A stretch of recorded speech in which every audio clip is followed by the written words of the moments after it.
They say that in 1955, in a quiet town in Mexico, specifically in Calvillo, there was a family, two parents and nine children. My grandfather was the second youngest of those kids, but because of what happened, he becomes the youngest. Now this history is a family tale, it's something darker.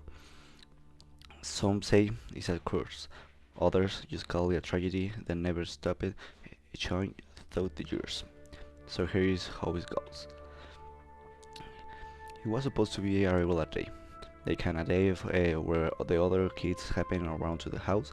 The younger ones run around metaphor, chasing chase another, and everything becomes trees. They were poor, but happy. That was people always say about those times, right? Anyway, the family had a truck, one of those old boxes one. They say they needed to move it, maybe for work, maybe just to clear the way. Several of the siblings were in the garage. The parents were busy elsewhere, probably trusting to the other kids to keeping eyes or nothing, or do things. No one notices little Miguelito. He was a toddler, maybe there, maybe full playing beneath to the truck, in the only shade to the cold find. It was not uncommon back then. Kids played everywhere. Nobody really talks about danger to wait we do know. One of the older brothers trying to be helpful. Got in the truck, he started it up, shifted into the gear and pulled it forward. Never know Miguelito was underneath. The sound did not register at first, but the screams that followed it. It was instant, it's a brutal the truck rolled forward and the highway crushed to the boy's head. By the time they pulled him up, there was nothing to be done.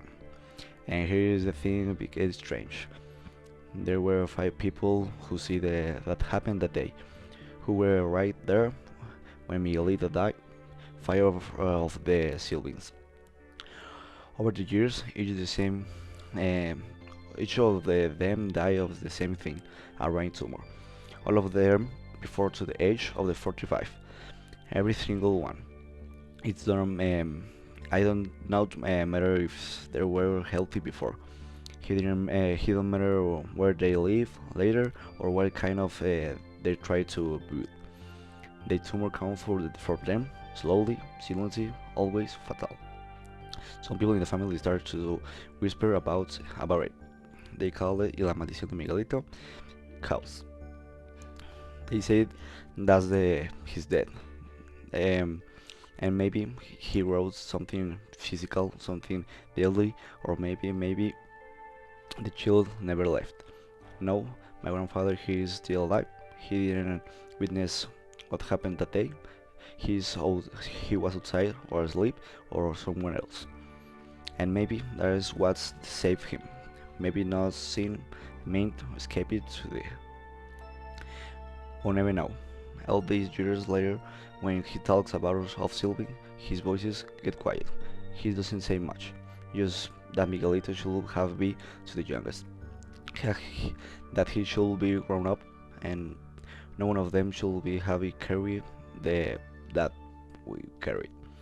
And when he say that, you can almost hear to the actual little boy lying in the background, play in the shade of the old truck, just before everything changed. And that is the reason why my grandfather converted in the youngest son and that history. Thank you very so much.